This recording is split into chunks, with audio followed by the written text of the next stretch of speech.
దేవుని యొక్క వాక్యం మనల్ని నడిపించేస్తుంది అంతే. ఇంక దేని గురించి మనం ఆలోచించాలి? ఇక్కడ ఎలా ఉండాలి, అక్కడ ఎలా ఉండాలి, వీళ్ళు ఎలాగంటున్నారు, వాళ్ళు అలాగంటారు. డిప్రెషన్లోకి వెళ్ళిపోతుంటారు చాలామంది. బ్రదర్, మా హస్బెండ్ అస్సలు మారట్లేదండి, ఏం చేయాలి అస్సలు అర్థం కావట్లేదండి. ఎందుకు అర్థం కావట్లేదమ్మా అంటే, ఎందుకు అర్థం కావట్లేదయ్యా అంటే, నీవు వాక్యాన్ని నోట్స్లో బాగా రాసుకున్నావు, వాక్యాన్ని కీప్ నోట్స్లో ఇంకా బాగా పెట్టావు, వాక్యాన్ని డాక్స్లో బాగా పెట్టుకున్నావు, కానీ వాక్యాన్ని హృదయంలో లేదు, నీ పెదవుల మందు లేదు. అందుకు నువ్వు కంగారు పడిపోతూ ఉంటావు, ఒక కంగారు పక్షిలాగా కంగారు పడిపోతూ ఉంటామండి.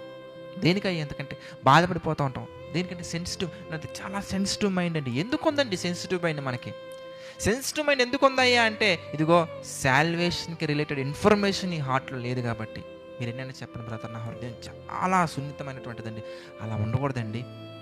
పాపాన్ని ఎదిరించే విషయంలో ధైర్యం కలిగి మనం ఉండాలి. అపవాది పెట్టే ఉరుల్లో మనం చిక్కుకోకూడదు. వాడి యొక్క అగ్ని బాణాలను ఎదిరించగల శక్తి మనలో ఉండాలి. అలా ఉండాలంటే నీ హృదయంలో, నీ అంతరంగములలో దేవుని యొక్క వాక్యం ఉండాలి.